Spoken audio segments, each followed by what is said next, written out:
Bonjour à tous et à toutes. Merci d'être cet après-midi avec nous pour parler de la manière dont les collectivités, les opérateurs de transport et aussi les industriels appréhendent la transition énergétique en général et bien évidemment aussi, puisqu'on est à Electric Road, le véhicule électrique. Je vais me présenter très rapidement et vous dire qui est autour de moi. Donc Guy Lebras, je suis le directeur général du groupement des autorités responsables de transport, qui est l'association nationale des élus transport et donc des autorités organisatrices de la mobilité au niveau national. Nous regroupons des régions, des agglomérations, des métropoles, quelques départements, pour défendre à tous les niveaux où se décident les politiques publiques les grands enjeux de la mobilité durable. J'ai d'ailleurs à côté de moi Gérard Chausset, qui est un des élus du conseil d'administration du GART, qui est élu de Bordeaux Métropole. Nous avons aussi des opérateurs avec nous, avec donc Frédéric Bavrez, directeur général de Keolis, avec Édouard Reynaud, directeur général de Transdev, et des industriels, donc avec Frédéric Laït d'Iveco, qui est donc à mes côtés, et Nicolas Dago, qui est directeur commercial de HCI, qui est aussi un industriel du caribus, comme il nous l'expliquera tout à l'heure. Je vais commencer ce débat par un propos liminaire, et comme j'ai pas trop l'habitude de faire des propos liminaires, je l'ai écrit. Donc je vais vous le lire de la manière la plus naturelle possible, je l'espère. Alors la transition énergétique est une nécessité absolue. Il a fallu 150 ans pour que le charbon assure 50% de la production énergétique mondiale. Pour le pétrole, il a fallu 80 ans, soit à peu près la moitié. Faudra-t-il attendre encore 40 ans pour voir le règne de l'hydrogène apparaître et de l'électrique? Et pourtant, déjà, en 1874, un grand écrivain, je vais vous dire après qui c'est, écrivait « Oui, mes amis, s'enflamme le savant Cyrus Smith, je crois que l'eau, un jour, sera utilisée comme combustible, que l'hydrogène et l'oxygène qui la constituent fourniront une source de lumière et de chaleur inépuisable et d'une intensité que la houille ne saurait avoir. » Il s'agit de Jules Verne dans L'île mystérieuse, livre qu'évidemment nous avons tous lu et qui date donc de 1874. Alors en lisant ces propos prophétiques dans un opportun article de Jean-Michel Bézat dans Le Monde de ce jour, je me suis rappelé les propos que je tenais il y a quelques années lors d'une audition devant François de Rugy, qui alors était simple député. Et je lui disais, les transports publics ne représentent sur les 30% de contribution du transport, du secteur transport en général, aux émissions de gaz à effet de serre que 3%. Donc, pour nous, la priorité, en tout cas à l'époque, c'était plus que de faire que les bus soient électriques, c'était de faire en sorte que les personnes qui étaient dans des voitures soient dans des bus, puisque effectivement, ils avaient une contribution très faible. Depuis, pas mal d'eau a coulé sous les ponts, et bien évidemment, la transition énergétique est devenue nécessaire pour tout le monde. Elle est devenue, je dirais, aussi une nécessité d'exemplarité pour les autorités organisatrices de la mobilité. Et bien entendu, aujourd'hui, nul ne saurait dire qu'il faut continuer à utiliser des bus avec les énergies classiques telles qu'elles ont pu exister pendant des décennies. Et donc, de ce point de vue-là, bien évidemment, la nécessité de la transition énergétique se pose de manière absolue pour des élus qui, malheureusement, se situent dans un contexte où, finalement, tout est mouvant. La loi est mouvante. On a vu que entre la loi TECV, la loi d'orientation des mobilités, la loi climat et résilience, on est revenu chaque fois quasiment à moins de 2 ans de distance sur les mêmes sujets, en prenant parfois des positions qui peuvent être orthogonales. Je rappellerai pour mémoire que la loi MAPTAM, qui avait réaffirmé la clause de compétence générale des collectivités locales, a été publiée en janvier 2014, et dès février 2014 commençait l'examen de la loi NOTRe, dans laquelle ce même principe de compétence générale des collectivités a été supprimé. Donc on voit bien que tout ça bouge, Et évidemment, ça n'est pas le contexte énergétique mondial mouvant. Les technologies, qui, elles, là encore, sont extrêmement mouvantes, va simplifier, si je puis dire, la prise de décision pour les responsables.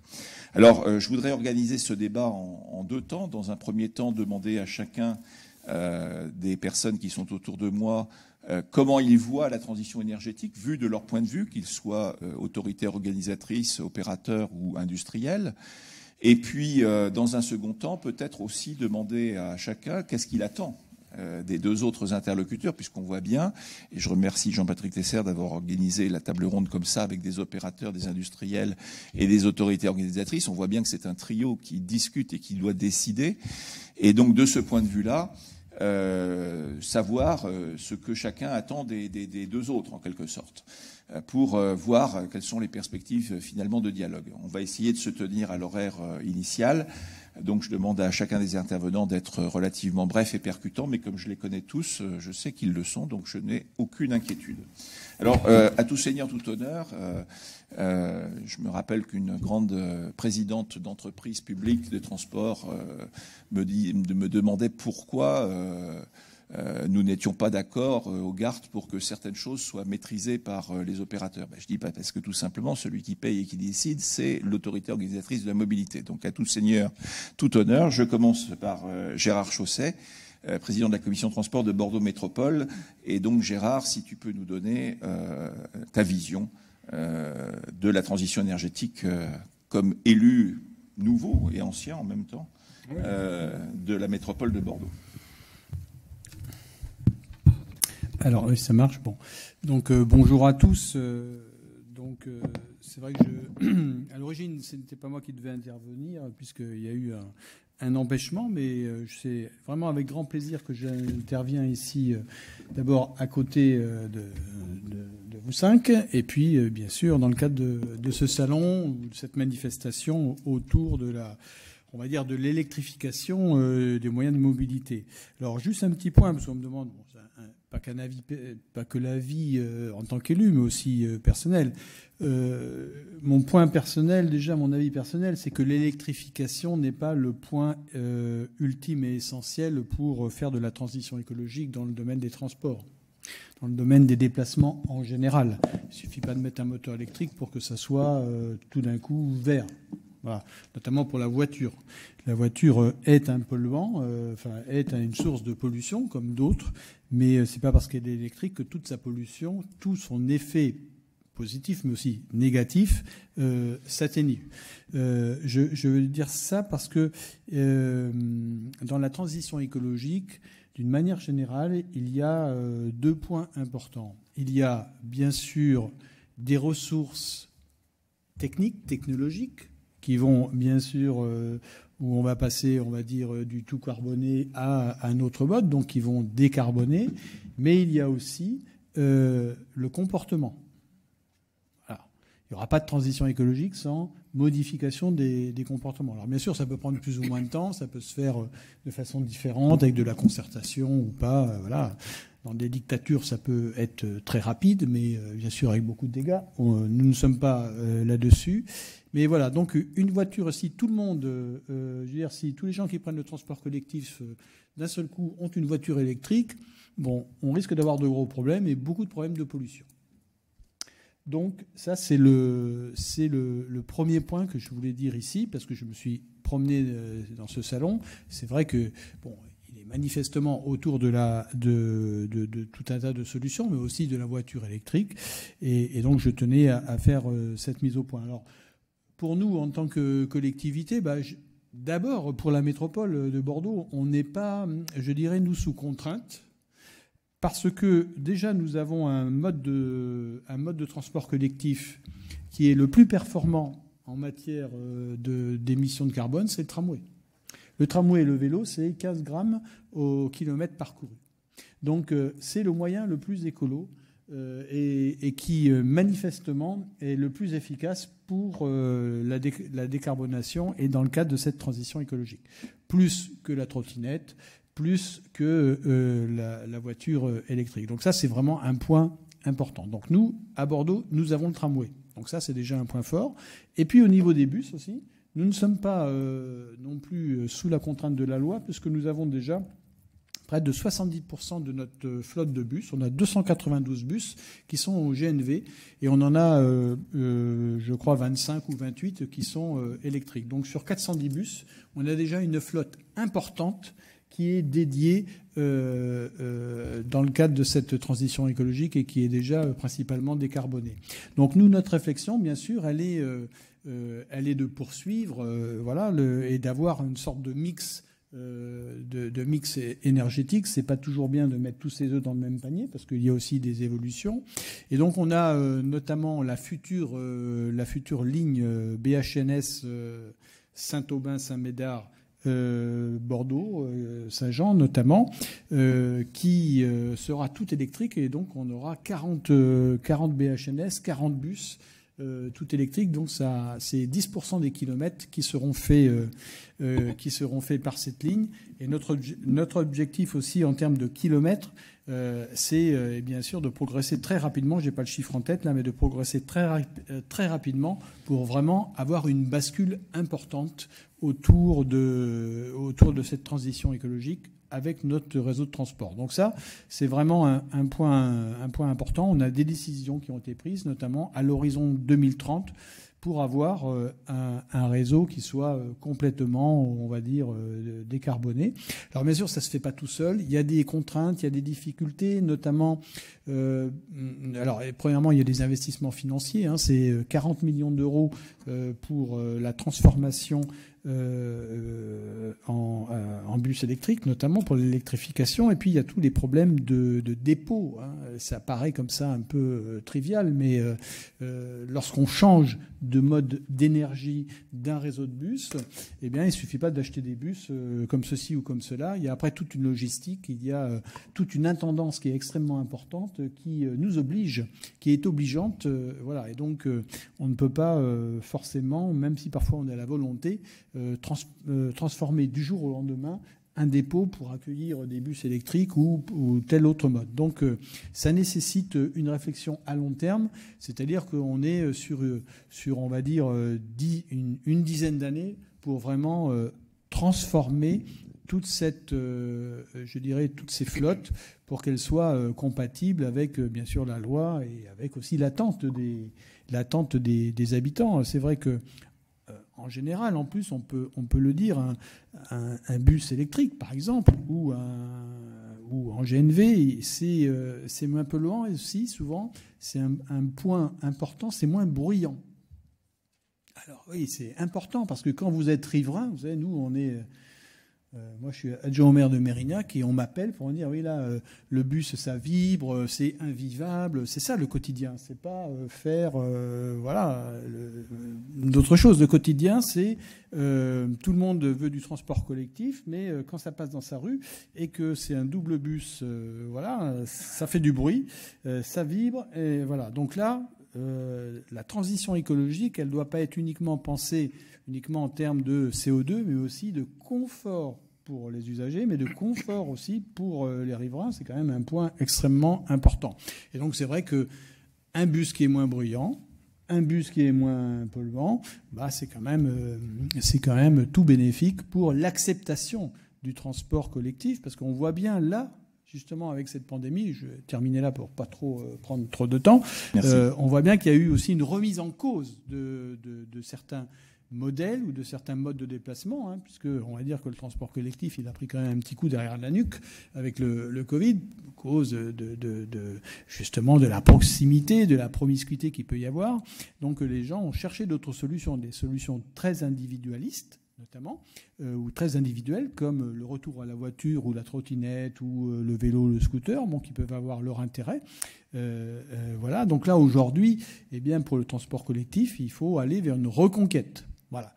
Donc pour retrouver, on va dire, les parts modales, les parts de marché, comme on dirait, et essayer de continuer la progression, parce que c'est une absolue nécessité. Et je terminerai là mon premier propos. L'absolue nécessité, c'est que c'est important d'avoir des solutions individuelles. Moi, je suis venu personnellement avec mon vélo électrique depuis Mérignac. Voilà. C'est important d'avoir des solutions individuelles, c'est important d'avoir de la trottinette, du scooter, tout ça. Bon, tant qu'ils n'empêchent pas les piétons de marcher sur l'espace public, parce que ça, c'est le nouveau fléau. Donc ça, c'est important, mais toutes ces solutions individuelles ne remplaceront pas et ne fourniront pas ce dont on a besoin pour le transport collectif. La priorité, à mon sens, c'est de vraiment développer le transport collectif et les solutions mécaniques telles que le piéton, la marche à pied et le vélo. Voilà. Merci beaucoup, Gérard. Alors, effectivement, l'autorité organisatrice fixe la consistance de l'offre, la tarification, où doivent passer les lignes, les horaires, l'amplitude, etc. Mais l'offre technique et la politique commerciale, d'ailleurs, qui va avec, est déterminée par l'opérateur qui a obtenu la délégation de service public, ou même la régie quand c'est un opérateur interne. Alors, nous avons autour de cette table deux opérateurs très importants, Keolis et Transdev. Alors, je vais leur donner la parole très rapidement à chacun d'entre eux pour nous donner leur vision très rapide sur effectivement cette transition énergétique. Bon, comme je les aime tous les deux autant l'un que l'autre, je vais faire par ordre alphabétique du nom de l'entreprise. Donc, je vais d'abord donner la parole à Frédéric Bavrez pour Keolis.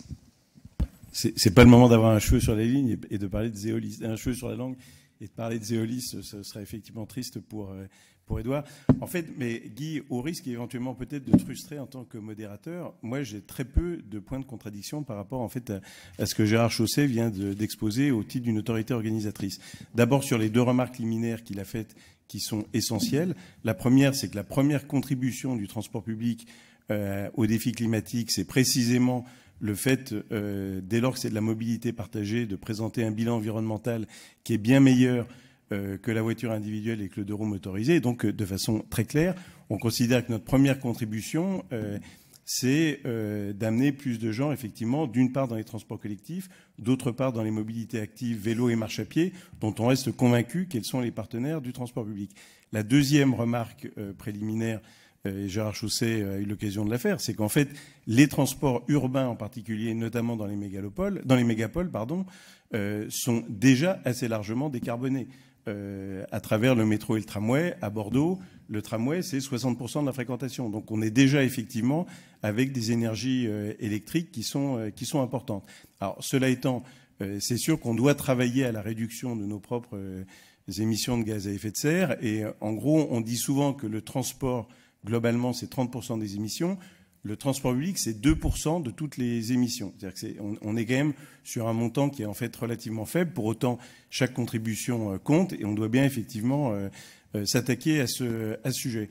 Alors d'abord, il faut quand même jamais oublier que le diesel, en fait, il a évolué au fur et à mesure des normes. Et aujourd'hui, le diesel ne doit pas être forcément banni par principe, même s'il est condamné à l'horizon 2030. Je rappelle que quand on remplace en fait un véhicule qui a 15 ans et 2 mois, on remplace un véhicule Euro 3, un véhicule de 15 ans, c'est déjà un Euro 4, mais à chaque fois qu'on met un véhicule neuf pour remplacer effectivement un véhicule qui est ancien, on a une contribution qui est assez forte. Et elle l'est surtout sur Euro 4 versus Euro 6, sur les oxydes d'azote. Le CO2, c'était plutôt les précédentes normes. Maintenant, on s'inscrit complètement et probablement plus fortement dans le transport urbain que dans le transport interurbain par autocar, dans le basculement vers d'autres solutions que le gazole. Et chez Keolis, on a une posture qui est vraiment très claire, c'est pas de parti pris idéologique et on essaye d'approcher chaque collectivité, entre guillemets, sur du sur-mesure, en essayant de comprendre quelles sont ses attentes en matière d'environnement, quelles sont ses contraintes en matière de budget, et on lui apporte les avantages et les inconvénients de chacune des filières en termes économiques, en termes environnementaux et également en termes de pérennité de filière, ce qui peut être effectivement un petit sujet. Alors en pratique aujourd'hui, à court terme, on a le choix entre deux technologies, le gaz, que ce soit la formule GNV d'origine fossile ou le biogaz, qui a l'avantage d'être effectivement une technologie qui est très éprouvée, très mature et qui en gros, si on prend le coût total de possession sur les 15 ans d'exploitation d'un véhicule, va coûter entre 4 et 5% plus cher qu'un véhicule diesel. C'est une solution qui, par rapport au diesel, présente un gros avantage, c'est de ne pas rejeter de particules. La petite crainte que l'on a aujourd'hui, et tu le sais, Guy, c'est qu'il faut s'assurer, notamment au niveau des réglementations européennes, on ne bannisse pas le gaz, sachant que la France est un des rares pays qui a fait le choix du gaz pour des motorisations poids lourds.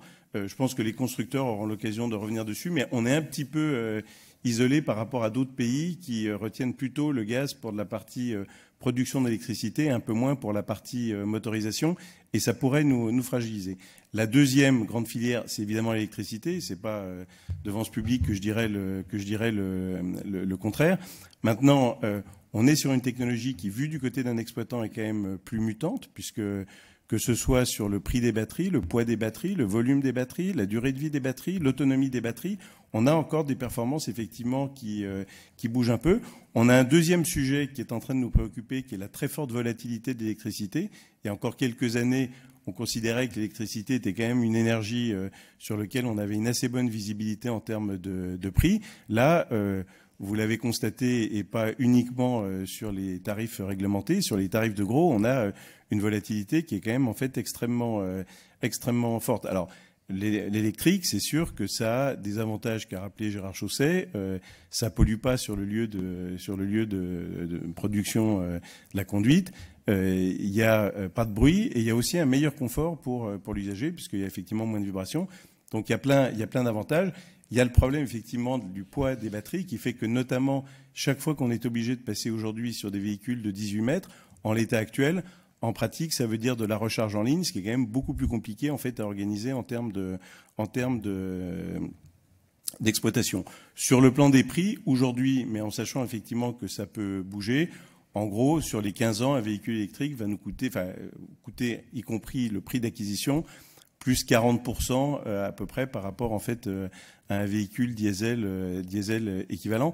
Ce qui, pour certaines autorités organisatrices, il faut en être conscient. C'est pas le cas de Bordeaux Métropole, qui a peut-être effectivement plus de possibilités que d'autres, mais vous avez des autorités organisatrices souvent de taille plus petite, où le versement mobilité est moins dynamique, pour lesquelles ça peut poser quand même en fait des petites difficultés. À plus long terme, et je pense que c'est un horizon de 10 ans, tout le monde pense à l'hydrogène. L'hydrogène, si je devais le résumer dans une formule, c'est tous les avantages de l'électrique sans l'inconvénient qu'est la grosse batterie. C'est-à-dire que ça reste un véhicule électrique, mais par contre, au lieu d'avoir une batterie de 6 tonnes, et le 6 tonnes, c'est ce qu'on a sur un véhicule articulé en full autonomie, il y en a quand il est proposé, à Pau, où on exploite avec la SPL de Pau des véhicules à hydrogène, la batterie elle fait moins de 100 kg, donc on voit bien effectivement qu'on a résolu le problème de la taille des batteries. Par contre, aujourd'hui, avant subvention, c'est vrai qu'effectivement, c'est une filière qui est très chère, puisqu'en gros, là, si on raisonne sur une base 100 sur le diesel, l'hydrogène, avant subvention, coûte à peu près 350, donc 3,5 fois plus cher. Je serais tenté de dire qu'on n'est plus dans la phase expérimentale, mais on n'est pas encore rentré dans la phase industrielle. Et ce qui justifie d'ailleurs qu'il y ait des aides qui soient apportées à différents échelons, l'Union européenne, l'État, les régions, pour aider effectivement en fait la filière à s'industrialiser et à faire baisser les coûts de manière en fait assez significative. Le dernier point qu'on peut évoquer, c'est pour l'hydrogène comme pour l'électricité. Encore faut-il s'assurer qu'elle soit produite de manière propre. C'est sûr que si votre hydrogène, c'est un sous-produit de raffinerie, alors certes, vous avez reclassé un sous-produit, mais c'était quand même effectivement de l'hydrogène gris d'origine fossile. Et sur l'électricité, c'est la même chose. Un bus électrique en Pologne avec de l'électricité qui est fournie par de la lignite, il pollue plus la planète qu'un bus diesel. Il faut quand même en être conscient. Voilà, j'ai essayé d'être court. Merci Frédéric. Alors, la vision maintenant de Transdev, Édouard Hainaut. Écoutez, dans nos logiques de mission de service public, elle est partagée avec les AO et évidemment à l'écoute des innovations et de la rapidité de ce marché. En fait, ce qui est flagrant, c'est que sur les logiques de transition énergétique, il y a une vraie accélération. Cette accélération, on la constate de manière assez simple. Si on regarde Transdev au niveau mondial, on gérait il y a 5 ans finalement très peu de véhicules électriques, biogaz et hydrogène. Il y a encore 1 an, on gérait 1200 véhicules électriques, une trentaine de véhicules hydrogène dans le monde. Et fin d'année prochaine, on en gérera 1800 et plus de 50 au niveau hydrogène. Donc on voit bien qu'il y a une accélération très forte, qu'il y a une appétence. Je rejoins complètement l'idée que d'abord la transition énergétique se caractérise par l'énergie du territoire. l'énergie qui est multiple d'ailleurs, qui doit s'adresser à tous les types de flottes, la flotte des bennes à ordures ménagères, les flottes logistiques, les flottes du dernier kilomètre, les flottes des collectivités, et puis évidemment le transport public. Ce qu'on sait tous, c'est que en multipliant l'offre et en poussant cette transition énergétique, d'abord on est plus attractif. Il suffit, si on arrivait à multiplier l'offre par 2 au global national, on aurait un effet en termes de fréquentation qui serait bien plus important et qui nous permettrait même d'atteindre les objectifs donnés par l'Europe, 55% de réduction des émissions à gaz à effet de serre. En parallèle de changer, évidemment, je vais prendre l'exemple, mais les 36 000 bus français. Mais on va faire les deux. On va faire les deux de manière assez naturelle, puisque on s'engage tous dans un dimensionnement qui est adapté à chaque territoire. Ça passe évidemment par, d'abord, vous l'avez dit, et c'est essentiel, je pense, la mobilité par les tramways. Transdev est le premier opérateur de tramway en France et un grand opérateur mondial. Ça passe par le tram-train aussi, toutes ces liaisons avec le ferroviaire. Ça passe par le ferroviaire, avec un certain nombre de lignes aujourd'hui qui s'ouvrent dans le cadre des ouvertures à la concurrence et qui seront totalement électriques. Et puis, je l'ai dit, mais ça passe aussi par le renouveau du trolleybus, les trolleybus 2.0. À Saint-Étienne, par exemple, les trolleys peuvent sortir du filaire et avec des batteries continuer à aller un peu plus loin sur le territoire, et etc., etc. Donc il y a vraiment une dynamique. On peut parler des bateaux, on peut parler des vélos à assistance électrique, on le citait tout à l'heure. Le vélo à assistance électrique, aujourd'hui, c'est une des premières flottes gérées par Transdev. On en a plus de 30 000 aujourd'hui en gestion comme opérateur. Évidemment, on peut mentionner Véligo en Ile-de-France avec plus de 20 000 vélos à assistance électrique, location longue durée. On voit un boom très clair de l'assistance électrique sur les vélos et sur le développement de ce service. Alors, comment on se situe, nous, quand on est opérateur? D'abord, tout ce qu'on vit, non seulement on l'apprend par expérimentation au début, puis après on le solidifie. Frédéric le disait, on passe à des étapes beaucoup plus matures d'exploitation. Si je pense par exemple à l'hydrogène, même si aujourd'hui la maturité de cette solution n'est pas totalement avérée, loin de là, il y a encore des prix d'énergie qui doivent baisser. On doit réduire par 3 ou par 4 le prix de l'hydrogène au kilo. On voit que sur l'électrique, on est maintenant dans des régimes stabilisés. On sait gérer un réseau. Alors en charge lente pour les premiers réseaux, ça c'était un peu le basique, avec de la charge rapide en fonction du profil, en fonction de la topo, en fonction de la ligne. Et donc c'est vraiment des études ligne par ligne. Il faut être dans une finesse absolue de gestion de ces lignes. Et puis on a aussi cette capacité à intégrer finalement quelles peuvent être les nouvelles énergies du territoire avec un mix énergétique qui n'est pas que de l'électromobilité, mais qui doit être des énergies de transition. Et pour cela, je pense qu'effectivement, le biogaz, tel qu'il est aujourd'hui mature sur le marché, peut être une énergie d'excellente transition vers l'électromobilité et d'aller un cran plus loin. Tout ça, est évidemment, avec un panorama important de maîtrise et de conduite de ces nouveaux process, de ces nouvelles manières de faire. C'est la détermination de ce qu'il faut faire sur les dépôts. Et ça, c'est un vrai travail parce qu'on passe de plus en plus, vu les tailles, sur des installations classées pour la protection de l'environnement. Donc ça nécessite, étape par étape, de s'adapter, d'adapter les dépôts, de trouver les bons terrains, d'être dans cette disposition d'installations classées pour la protection de l'environnement. Ça pose évidemment la question de la formation des équipes, évidemment les mainteneurs de matériel, mais aussi les conducteurs, puisqu'on est typiquement là dans l'éco-conduite jusqu'au bout. On utilise le relief, on travaille sa consommation, on a des informations en temps réel sur sa consommation, donc on est vraiment au service du terrain, du profil et des utilisateurs. Et ces utilisateurs, comme on l'a déjà dit, mais c'est, je pense, très important. Ce qu'on a constaté, c'est quand on passe dans une logique comme l'Ibis-Souet sur Nantes, on va tout de suite chercher 15 à 20% de fréquentation supplémentaire sur une ligne qui a été boostée et rénovée. On le voit sur sur du tram. Donc on voit tout l'effet positif de considérer l'usager à sa réelle valeur, j'allais dire, de bien le considérer et de lui donner tout le confort de voyage, le temps utile nécessaire pour que sa mobilité soit agréable. Évidemment, tout ça avec des datas très partagées avec les fabricants, notamment, qui sont ultimes et nécessaires pour qu'on puisse construire ensemble, dans cette logique collective, les solutions de demain. Merci beaucoup, Édouard, pour cette introduction qui a été très complémentaire de celle de Frédéric Bavrez et de Keolis. Alors évidemment, quand on a parlé des autorités organisatrices de la mobilité, des opérateurs de transport public, eh bien on a encore effectivement ce troisième acteur que sont les constructeurs.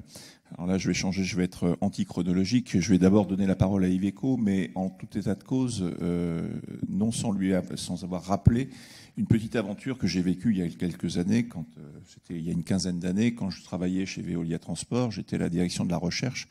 Nous avions, avec Claude Arnaud et Jean-Laurent Franchineau, des personnes bien connues dans le secteur, imaginé un nouveau concept de véhicule qui était le bus attelé à haut niveau de service. C'était un truc absolument innovant. C'est pas l'objet de la conférence que de vous en parler.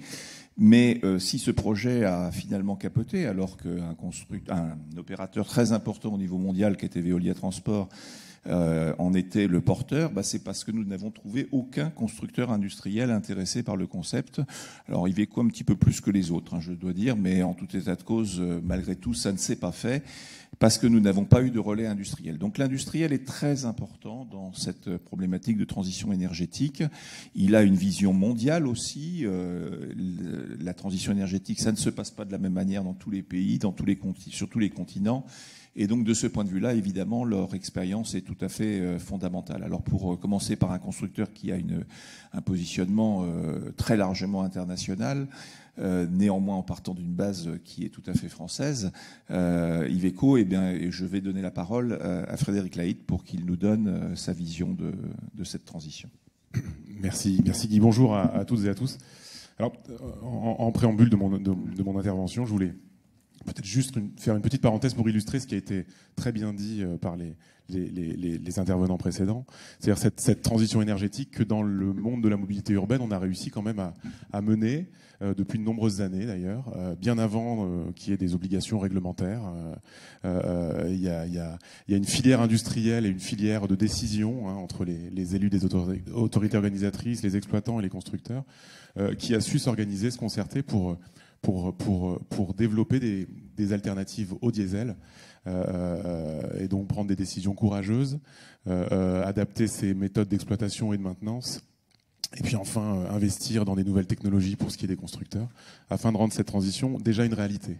Le chiffre, je le prends comme preuve, à fin septembre 2021, la part du diesel dans les immatriculations d'autobus, c'est moins de 10%. Donc il n'y a pas d'autre filière qui a réalisé cette performance-là. Pour rappel, en 2017, c'était 62%. D'accord ? Donc on a vraiment réussi à quasiment éliminer le diesel. S'il n'y avait pas, comme le disait très justement M. Bavrez, des agglos qui ne sont pas en mesure d'acheter autre chose, on pourrait même, nous, fonctionner avec nos usines sur 100% d'énergie alternative. Il n'y a aucun problème avec ça. Donc ça, c'est quelque chose que je voulais souligner, puisque c'est quand même quelque chose dont on peut être collectivement assez fier, je pense. Donc, je recite les deux technologies qui sont aujourd'hui nos deux jambes sur lesquelles on avance dans la transition. C'est le gaz, c'est 50% des immatriculations, et majoritairement avec du biogaz du reste. Et deuxièmement, bien sûr, l'électrique avec fin septembre, toujours pareil, les chiffres à l'appui, c'est 30% des immatriculations. Donc vous noterez qu'il en manque 20. Là, il y a 10% d'hybride et 10% de diesel, les fameux moins de 10% de diesel. Donc c'est vraiment grâce à ces deux technologies qu'on a pu réaliser cette transition. Il ne faut pas oublier que c'est grâce aussi à ces deux technologies qu'aujourd'hui on peut investir pour les nouvelles échéances qui nous attendent et les nouvelles technologies qui nous attendent. Donc je rejoins aussi l'appel de Frédéric Bavrez à continuer à soutenir le gaz, parce qu'aujourd'hui c'est une vraie réalité écologique, c'est une vraie réalité industrielle et économique qui nous permet à nous, constructeurs, de pouvoir investir dans d'autres technologies comme l'hydrogène. Donc c'est fondamental de ne pas se couper une jambe tout de suite. Voilà. Si maintenant je peux intervenir, je voulais parler un petit peu des compétences et de l'aspect développement des compétences que nous, on retient principalement dans le développement d'électromobilité, hein, puisque c'est le sujet qui nous préoccupe le plus aujourd'hui, puisque l'électricité, c'est vraiment, depuis quelques années, devenu une alternative absolument crédible et efficace pour justement la transition énergétique de nos transports. Et nous, ça nous a conduit, en tant que constructeurs, à développer des compétences nouvelles et des approches nouvelles de la façon de faire notre métier. Donc la première des compétences qu'on a dû développer, bien sûr, c'est une compétence technique, hein, sur les différents composants qu'on doit intégrer dans ces véhicules avec des chaînes cinématiques un peu différentes de ce qu'on avait l'habitude de faire. On a traditionnellement, industriels, des histoires et des ADN de motoristes thermiques, hein, donc engager des développements autour de véhicules qui n'ont plus de moteur thermique, ça nous a un petit peu troublé au départ, bien évidemment, mais il a fallu quand même s'y mettre. Et là, on a su développer cette compétence avec des partenaires. Hein. Je cite Forcy, par exemple, qui est un partenaire de référence pour nous, hein, qu'on a accompagné dans son développement industriel dans la région de Poitiers. Et qui est aujourd'hui notre fournisseur de batteries pour l'ensemble de notre gamme. Et c'est vrai que c'est une compétence qui nous permet aujourd'hui de mesurer des progrès assez importants, assez significatifs sur ces technologies-là. Hein. On travaille beaucoup avec Forcy, c'est surtout eux qui travaillent d'ailleurs, mais nous, on est content de l'observer. On travaille beaucoup sur la densité énergétique, hein, des batteries, et on constate une véritable amélioration de l'ordre de 10% par an. C'est à peu près l'ordre de grandeur qu'il faut garder en tête. Et ces 10%-là, nous, on les réinvestit systématiquement dans à la fois plus d'autonomie, mais également plus de passagers. Donc, à chaque fois qu'on fait une amélioration, c'est plus d'autonomie pour plus de passagers. Ça, c'est quelque chose de fondamental. Pour vous situer, on avait commencé des véhicules qui faisaient 200 km d'autonomie sans confort thermique. Et aujourd'hui, on est à 250 km d'autonomie avec confort thermique. Ça peut paraître peu, mais c'est une avancée fondamentale puisque le confort thermique est extrêmement gourmand et peut consommer une grande part de l'énergie stockée dans les batteries. C'est également avec Forcy Power qu'on travaille beaucoup sur l'autre aspect des batteries, qui est leur durée de vie. Et ça, c'est la clé pour améliorer le TCO et franchir les 30 ou 40% qui nous séparent encore du TCO du diesel. Et là aussi, on voit des choses évoluer vraiment dans le bon sens et on espère dans les années à venir pouvoir proposer les premières batteries qui dureront la durée de vie du véhicule. Autres compétences qu'on a dû développer aussi, qui sont un peu annexes, mais c'est les compétences, surtout les organes ou les appareils avec lesquels maintenant on doit discuter. C'est-à-dire que de plus en plus, nous travaillons dans des offres qui ne sont pas uniquement des véhicules, mais qui sont des véhicules avec leur chargeur électrique, bien évidemment. Et là, c'est aussi des compétences qu'on a dû intégrer et dans la technicité de ces chargeurs et également dans la conduite de projet. Puisque c'est quelque chose qui maintenant, la vente d'un véhicule, c'est plus la vente d'un véhicule. La vente d'un véhicule, c'est une démarche de projet où on va vendre un système de transport. Et ça, c'est quelque chose d'un peu nouveau pour nous et qui a nécessité le développement de nouvelles fonctions dans notre société. C'est indispensable pour assurer cette transition.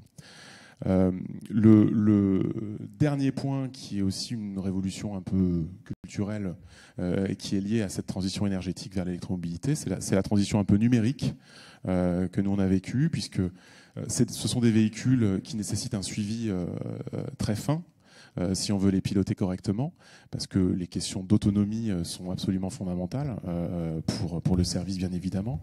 Et on sait que c'est le point un petit peu sensible de cette technologie. Et donc, on a développé une technologie de télédiagnostic ou de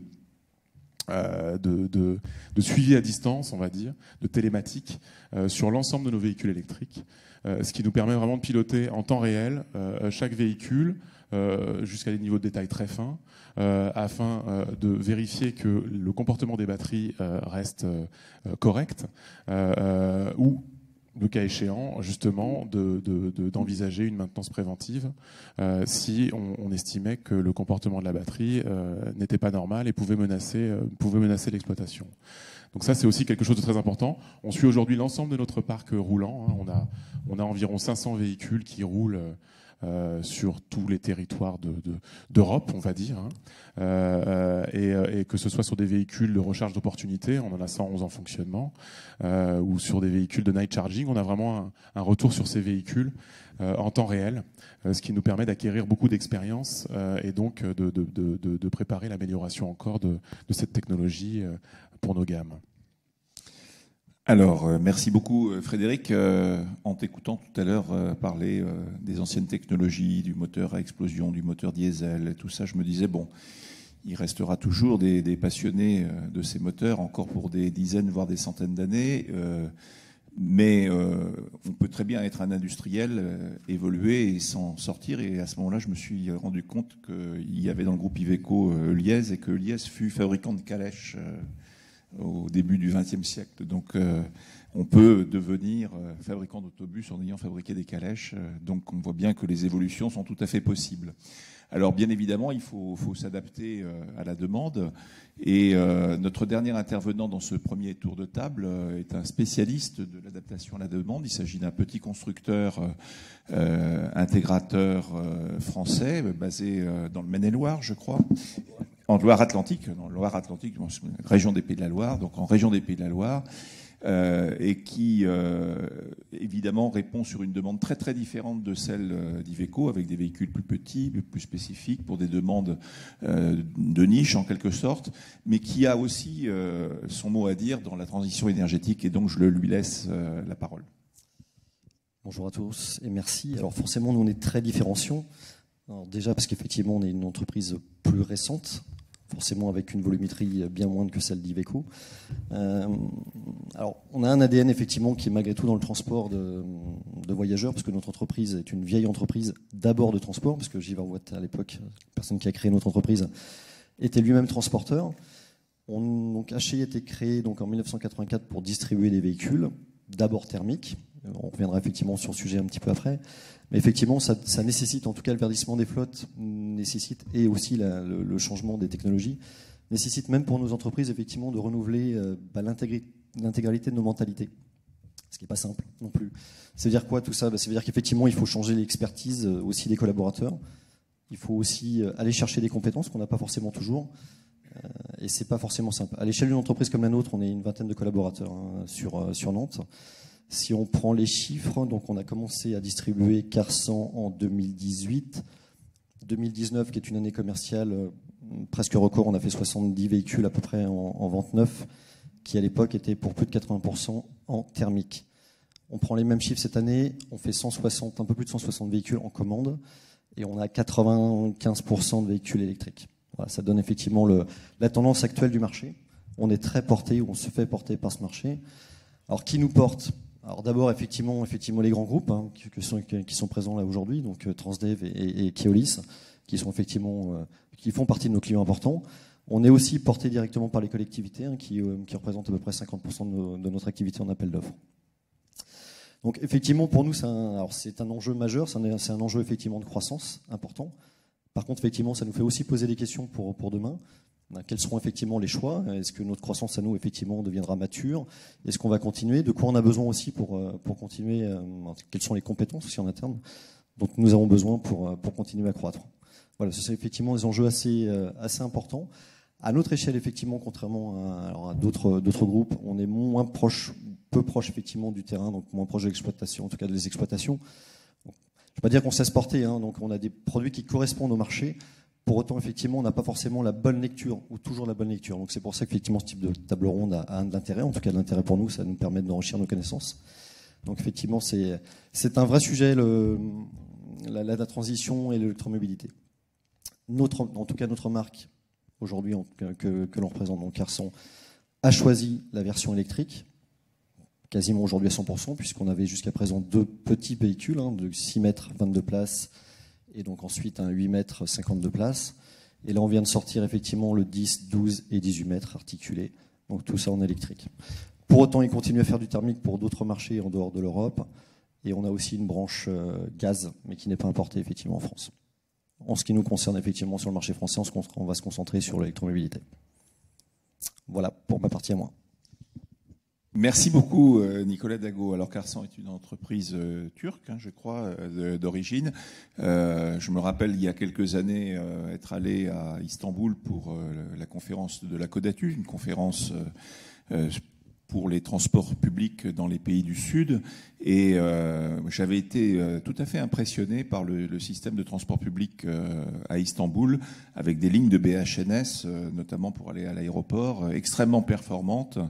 Et je me suis dit que finalement, parfois, aller voir dans ces pays ce qui se passe, c'est quelque chose de bien. Vous le faites en représentant Karsan, c'est quelque chose de tout à fait estimable.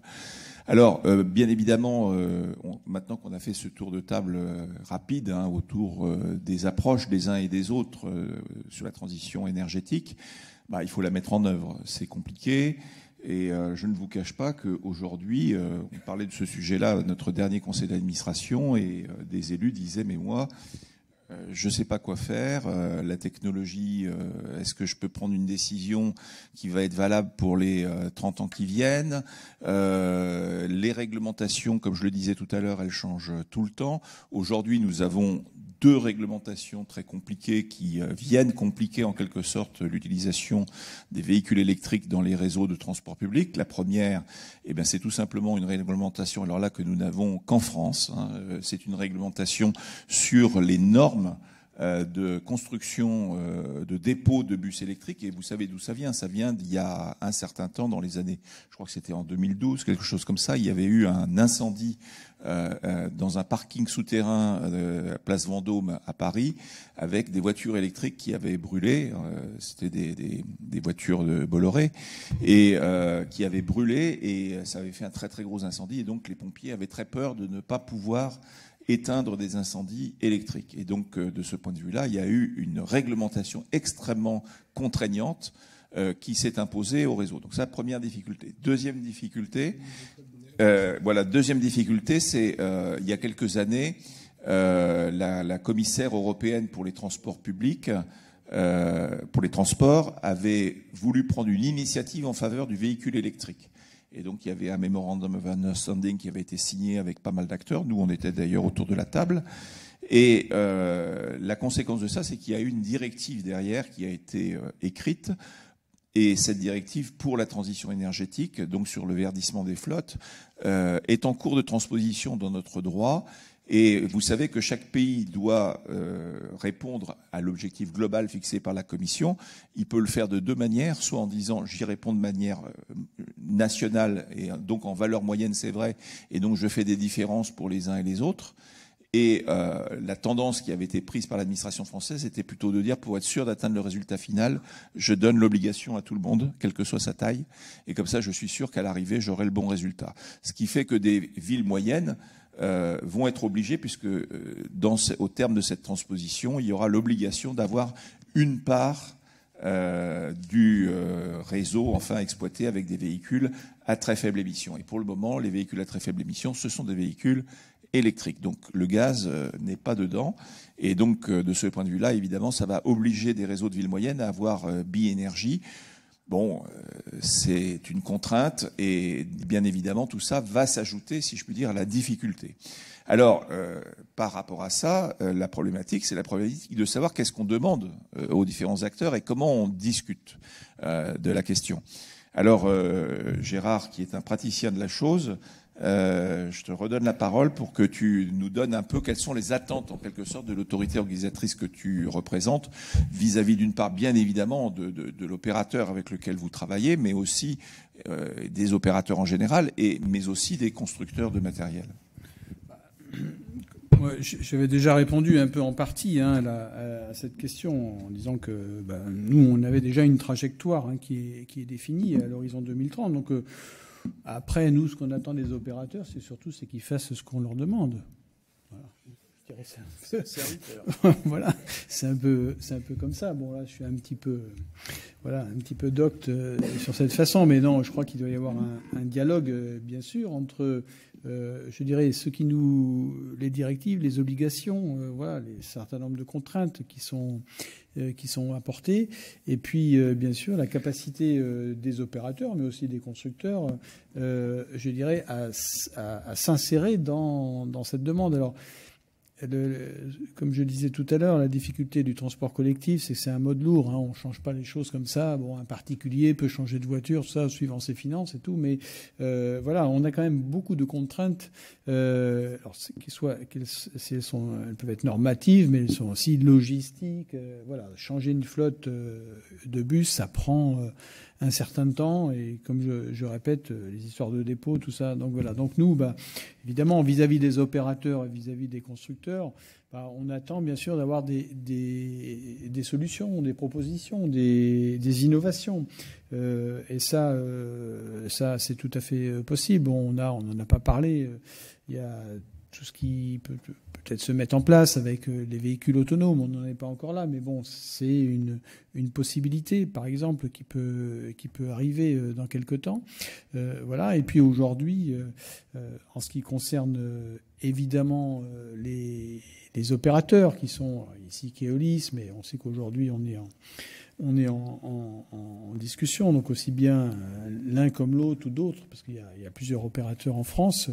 Ce qu'on attend d'eux aussi, c'est parfois leur part d'innovation qu'ils peuvent apporter, parce qu'une collectivité, elle a ses services, mais elle ne fait pas forcément de la recherche-développement. Mais ce qu'on attend, nous, d'un opérateur avec les constructeurs, c'est qu'il nous apporte des solutions en termes de recherche-développement, notamment sur l'affaire de la transition écologique. Alors, ça a été fait, par exemple, par des opérateurs de transport collectif, notamment sur le vélo. Alors, le vélo, il y a eu des innovations qui ont été faites, notamment avec le libre-service, avec ce type de nouvelle opération. Il y a maintenant une dizaine d'années, on voit que là, aujourd'hui, ça évolue très fort. Je pense que dans le domaine du transport collectif, notamment avec le système BHNS aujourd'hui, eh bien, on attend bien sûr des propositions sur l'exploitation, mais aussi la capacité à pouvoir apporter de l'innovation qui vont favoriser la transition écologique. Donc là, c'est à eux un peu de nous dire ce qu'ils sont en mesure de faire. Bon, un tramway, c'est un tramway. Voilà, mais il y a aussi des possibilités, sûrement parfois d'innover. Et avec la mobilité électrique autour des bus, eh bien, on voit qu'on a l'arrivée de l'hydrogène, donc c'est encore là aussi, je pense que ça peut remettre en cause un certain nombre de dogmes, parce que on a avec la mobilité électrique, on a, si vous voulez, avec la mobilité thermique, on avait une certaine forme de souplesse, et on va dire que l'exploitation s'était adaptée un peu à ça, je dirais même.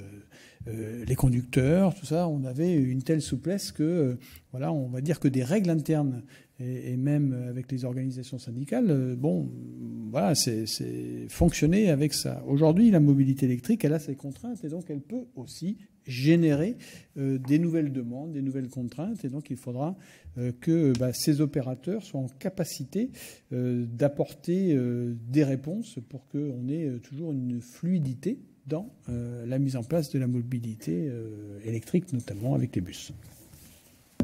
Merci beaucoup, Gérard, pour cette approche. Alors, du côté des opérateurs, évidemment, j'imagine qu'on attend une vision claire de la part de l'autorité organisatrice, mais on a vu qu'il y a une partie de clarté, puis il y a une partie d'ombre aussi. Donc, comment est-ce que vous pouvez préciser votre demande vis-à-vis des autorités organisatrices, aussi vis-à-vis des industriels, bien évidemment? Et là, je vais commencer par Édouard. Si, donc comme je l'ai dit, nous, on a une mission de service public.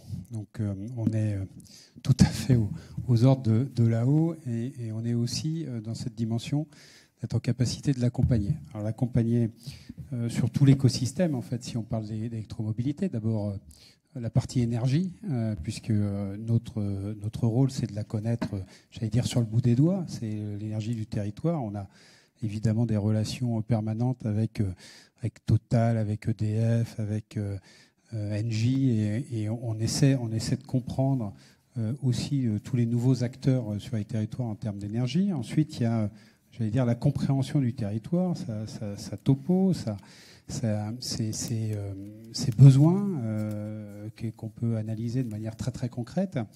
Et puis il y a les attentes des AO qui sont dans certains cas très formalisées et dans d'autres un petit peu moins. Donc il faut aussi savoir s'adapter. Mais notre enjeu, c'est bien ça. Et puis j'allais mettre de l'autre côté toutes les solutions technologiques avec les équipementiers, à la fois sur l'infrastructure, à la fois sur le matériel roulant.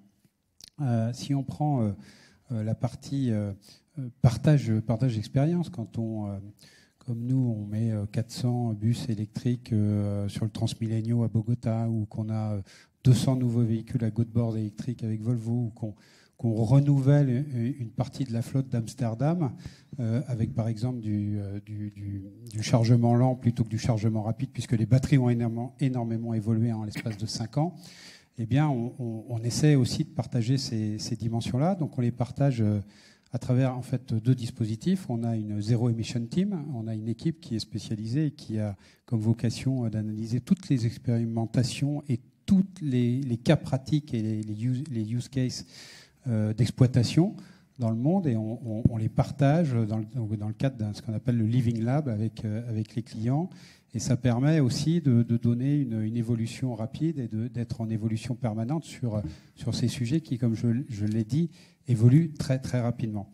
Donc moi, j'aurais tendance à dire, ce que j'attends de là-haut, c'est pour celles qui n'arrivent pas à décider, qu'elles se décident à un moment donné, ça c'est clair. Donc on essaie de l'accompagner dans ces logiques-là, et surtout des échanges constructifs qui nous permettent d'optimiser, en fait. Et l'idée, c'est l'optimisation. Et on n'est pas, quand on a une mission de service public et quand on est dans des logiques de délégation de service public, on a des garanties à donner en matière de résultats, et on a des garanties également à positionner en matière de prise de risque. Donc ça, je crois que c'est essentiel qu'on se positionne dans cette logique-là. Donc oui, sur un certain nombre de choses, pas à tout prix, en tout cas avec les cadres qui font que on avance positivement ensemble, avec toujours une prise de risque du côté de l'opérateur, puisque c'est bien ça la raison d'être, j'allais dire, d'une délégation de service public. Ensuite, par rapport aux fabricants et aux équipementiers, moi j'aurais tendance à dire, ce qu'il faut, c'est qu'on continue à travailler dans des solutions multi-fournisseurs, interopérables, et que chacun ne cherche pas à avoir des écosystèmes très fermés. Alors évidemment, il y a d'autres exemples dans d'autres domaines où les écosystèmes sont fermés, mais je crois que ces écosystèmes, dans la dimension qui nous porte vers l'avant, freinent en fait d'une certaine manière l'innovation et les complémentarités. Je pense aux batteries. On parle beaucoup des matériels roulants, mais ce qui est essentiel dans le matériel roulant, c'est la batterie. Nous, c'est très clairement un objectif, c'est d'être le meilleur connaisseur des batteries, de leur comportement, de leur capacité à avoir de l'autonomie, mais aussi à être une durée de vie qu'on puisse travailler, augmenter, et tout ça dans un modèle économique qu'on maîtrise et qu'on comprend. Parce que si nous on le comprend, on le comprendra ensemble avec l'autorité organisatrice, et on aura, je pense, de bien meilleurs effets à long terme sur le sujet. Sur le matériel roulant, c'est d'abord la capacité de production, c'est clair. Aujourd'hui, je pense que il y a une chose qui est intéressante, c'est qu'à chaque fois qu'on travaille sur des sujets de transition énergétique avec des autorités organisatrices, et qu'on a des discussions saines et directes tous ensemble, eh bien, en fait, on réalise que l'autorité organisatrice fait beaucoup plus que le programme qu'elle s'était fixé dans son PPI, parce qu'on trouve des voies d'optimisation et on trouve des solutions qui sont intéressantes pour les parties. Et là, finalement, si on met bout à bout tous ces volumes, tous ces besoins, on s'aperçoit qu'il y a une transition à faire aussi du côté des fournisseurs. Il y a une capacité de production à mettre en œuvre. Il y a des engagements, et puis quelque part aussi une R&D continue qui aide chacun à avancer vers le dispositif. On a parlé des data. Les datas sont essentielles à mon avis. C'est comment on partage les datas avec un constructeur, comment on va au bout de l'exercice. Et je crois qu'on a aussi à la fois beaucoup à apprendre du milieu aéronautique, mais on peut aussi travailler sur ces sujets-là, parce que tout ça, au final, c'est de la gestion de patrimoine industriel, c'est de la gestion d'assets, et c'est évidemment du multicomposant pour être en capacité d'augmenter la durée de vie de ces investissements qui sont très lourds. Et puis, je n'ai jamais oublié dans cette phase-là l'utilisateur.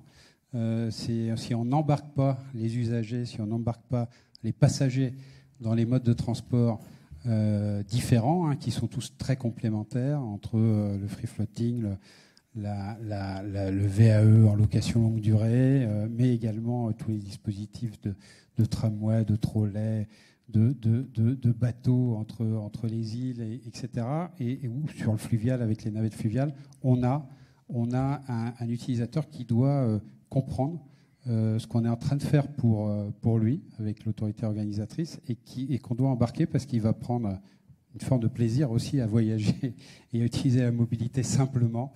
Donc on espère que son application lui permettra d'avoir tout de suite les intermodalités et tout de suite les enchaînements nécessaires pour que sa mobilité soit un plaisir plutôt qu'une contrainte. Et c'est comme ça qu'on amènera les passagers dans nos transports publics. Merci Édouard. Alors les attentes de Keolis, Frédéric. En fait, avant de parler des attentes, moi, je serais tenté d'évoquer ce que nous, on peut apporter. Et fondamentalement, ce qu'on considère qu'on peut apporter dans un premier temps, c'est de l'expertise. Et c'est de l'expertise parce qu'on capitalise effectivement les expériences. Si je prends l'hydrogène, les premiers pas de Keolis dans l'hydrogène, ils datent de 2004 à Stockholm. C'était un programme européen CUTE auquel la France n'avait pas voulu participer, mais on l'a fait effectivement à Stockholm. On a capitalisé en fait sur à peu près tous les types de carburants. On n'a pas parlé de toute la panoplie des biocarburants, mais on les a aussi tous étudiés. Donc la première posture que l'on a vis-à-vis des autorités organisatrices, c'est un devoir de conseil. Je l'ai dit, on essaye de façon aussi objective que possible, sans aucun parti pris idéologique, d'examiner les différents scénarios qui sont possibles et de présenter à une autorité organisatrice les avantages et les inconvénients en termes environnementaux, en termes économiques, en termes de pérennité de filière. Ça, c'est la première chose qu'on leur doit. Ensuite, quand elles prennent leurs décisions, et de ce point de vue, je m'inscris complètement dans ce qu'a indiqué Gérard Chausset, nous, on est là pour obéir à une autorité organisatrice. Une fois qu'elle a pris sa décision, quelle qu'elle soit, on est là pour sécuriser le projet. Et pour sécuriser le projet, notamment si c'est un projet de conversion à l'électricité, c'est effectivement un projet qui est complexe parce que c'est pas comme simplement changer la motorisation des véhicules. Un système électrique, c'est un système complet et ça va impliquer de la formation, ça a été évoqué sur la maintenance, sur les conducteurs. Ça va être aussi des temps de battement qui doivent intégrer la possibilité de recharge en ligne. Donc c'est quelque chose en tant que tel. Ensuite, on peut leur apporter de l'optimisation. Moi, je considère que on peut apporter de l'optimisation. Prenez un sujet comme la durée de vie des batteries, qui est quand même un sujet clé et sur lequel, pour l'instant, on est un peu obligé de prendre les promesses des constructeurs. Parce que quand on nous a garanti il y a 2 ans que la batterie durerait 7 ans, je considère que c'est en 2026 qu'on pourra dire si effectivement la promesse a été tenue. Mais optimiser la durée de vie des batteries, c'est quelque chose qui est clé. Optimiser les fournitures d'électricité. Chez Keolis, au mois d'août, on avait déjà acheté 80% de nos achats d'électricité pour 2022. On est le premier opérateur mondial de métro automatique, le premier opérateur mondial de tramway. Ça nous a habitués historiquement, en fait, à couvrir nos besoins en matière d'électricité. Et ça, je pense que c'est aussi un élément sur lequel on peut capitaliser de l'expérience en fait au service des collectivités. Et puis peut-être un dernier mot, parce que tu as eu l'occasion d'évoquer les problèmes d'instabilité réglementaire. La première chose que l'on demande comme opérateur, mais je pense que c'est une demande qui est encore plus forte de la part des constructeurs, c'est donnez-nous de la stabilité règlementaire. Et là, je m'adresse notamment aux pouvoirs publics nationaux.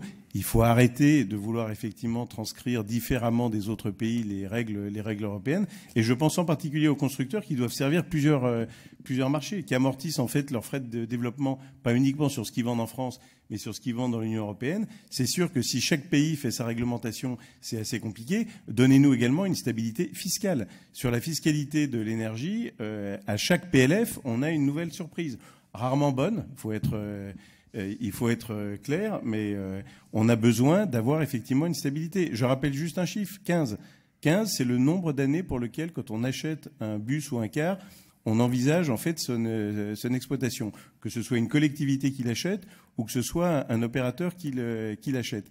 C'est quand même le transport, c'est une illustration du fait que le transport, c'est aussi un peu le temps long. Et donc, si on fait du stop and go en permanence sur des choix de filières en fonction des modes ou du stop and go sur les filières, sur la fiscalité, on précarise effectivement tout l'écosystème du transport public, dans lequel, là, pour le coup, je pense, autorités organisatrices, opérateurs et constructeurs se retrouvent un peu liés.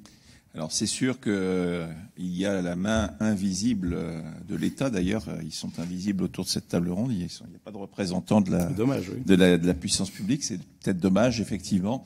On aurait pu compléter cette table ronde avec un représentant de la DGITM ou de la DGEC pour ce qui concerne la transition énergétique. Et je dois vous dire que les quelques discussions que j'ai eues avec des représentants de la Direction générale de l'énergie et du climat m'ont quand même laissé songeur sur la connaissance qu'ils ont véritablement du monde du transport public et de la mobilité durable.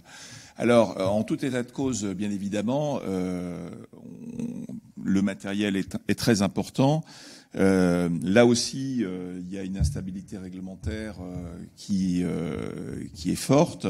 Elle nous vient très souvent de l'international, soit par la pression des marchés extérieurs, soit par la réglementation européenne.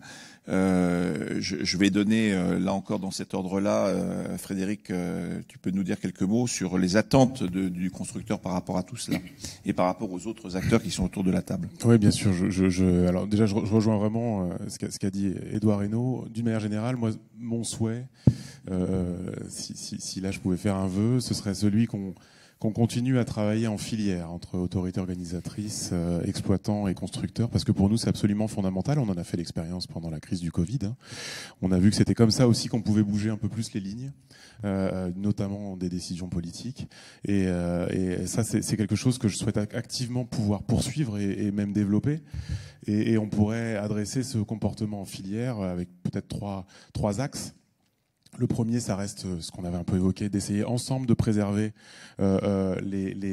l'intérêt du biogaz et donc la place du biogaz dans les décisions réglementaires. C'est fondamental, je pense, pour les décideurs d'autorités organisatrices, les exploitants et pour nous, constructeurs. C'est une transition dans la transition. C'est une transition dans la transition, absolument.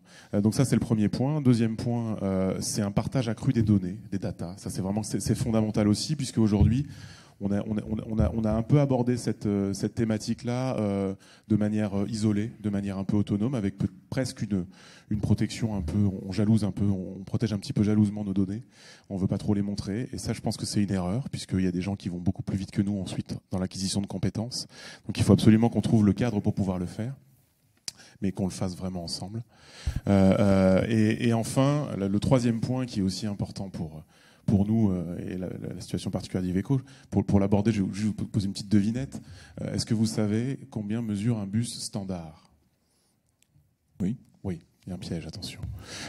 Pas 12 mètres alors. C'est 12 mètres, mais c'est aussi 2 emplois pendant 1 an. Voilà. Ah, d'accord. Donc ça, c'est quelque chose. Nous, on a la particularité d'avoir comme ADN le patrimoine de Renault Véhicules Industriels, avec 2 usines en France. On essaie de préserver ça au maximum. Et c'est vrai que si ensemble, on pouvait aussi conserver ce patrimoine industriel dont vous parliez, parce que dans des périodes un peu compliquées, avoir un peu de souveraineté industrielle, ça aide. C'est en tout cas quelque chose qui me semble précieux. On est aujourd'hui maître de notre destin. On est aujourd'hui en mesure de faire des choses en France qu'on ne pourrait peut-être pas faire dans d'autres pays. Et donc, ça, c'est quelque chose qu'on souhaite nous préserver. Bien sûr, ça nous exonérera jamais d'être bons, d'être les meilleurs sur les réponses aux appels d'offres. Mais il existe des dispositifs légaux qu'on peut tout à fait utiliser pour essayer de faire en sorte que la filière industrielle française et européenne puisse continuer à vivre face à une concurrence qui est de plus en plus mondiale, et notamment asiatique pour la partie électromobilité, et qui est absolument redoutable. Voilà.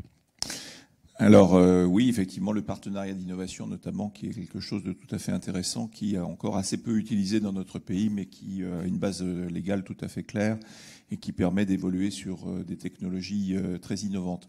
Alors, bien évidemment, il faut aussi redonner la parole à des constructeurs qui ont un rôle plus de niche et qui peuvent eux aussi finalement avoir des attentes.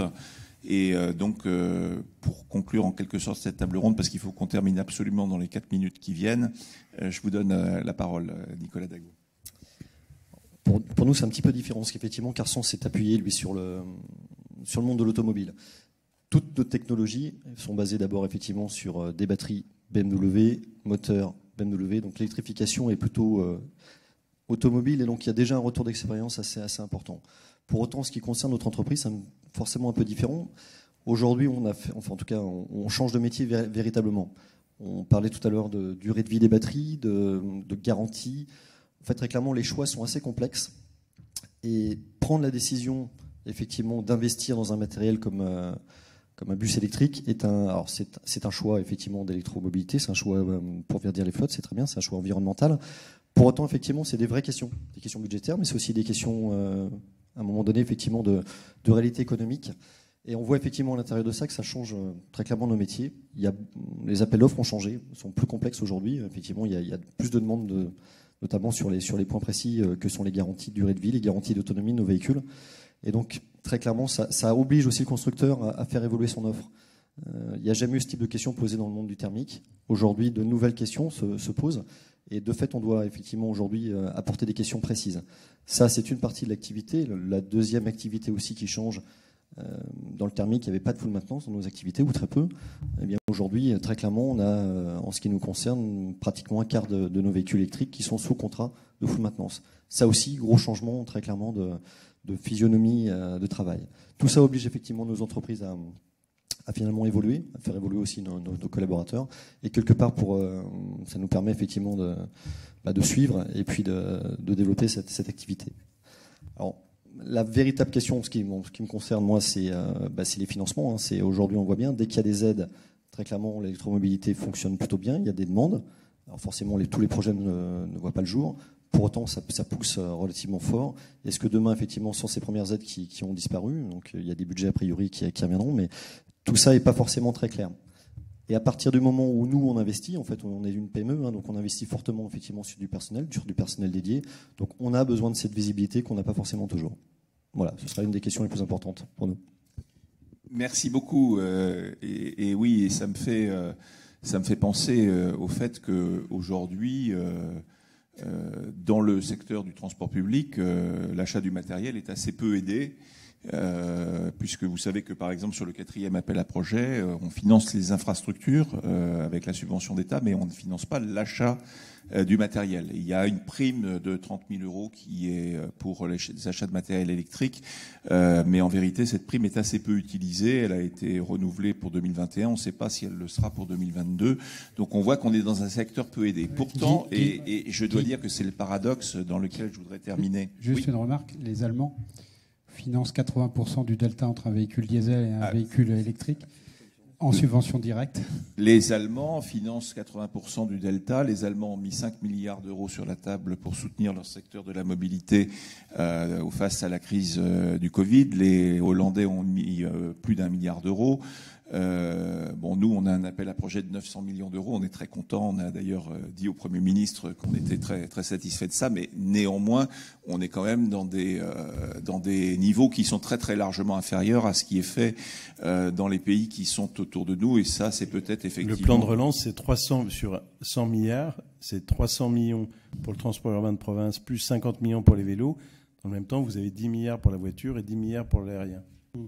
Oui, et alors justement, et c'est ce que je voulais dire, je voudrais prendre à témoin les gens qui sont en face de nous. On ne va pas avoir vraiment le temps de faire un débat, mais je vous donnerai mon adresse email et vous avez toute possibilité de m'écrire et je transférerai aux intervenants que vous voudrez bien interroger. Mais en tout état de cause, quand je suis venu ici, j'ai traversé un hall dans lequel j'ai vu beaucoup de voitures électriques. Ça, c'est quelque chose de très bien. Mais il faut quand même savoir une chose, c'est qu'aujourd'hui, la proportion d'électrification elle va être plus rapide et elle est déjà plus forte dans le domaine des véhicules de transport public que dans le domaine de l'automobile particulière. Et donc ça, c'est quelque chose de très important. Le secteur qui vous a attiré dans cette salle de conférence est le secteur qui va tirer l'électrification et la transition énergétique dans notre pays. Et ça sera notre conclusion, je crois qu'on peut partager tous ensemble, en vous remerciant. Et donc guy.lebras@gard.org, envoyez-moi vos questions, je les transférerai avec mes excuses, mais on a commencé un peu en retard et on termine finalement dans la durée qui nous était impartie, et c'est le principal. Je vous remercie. Merci.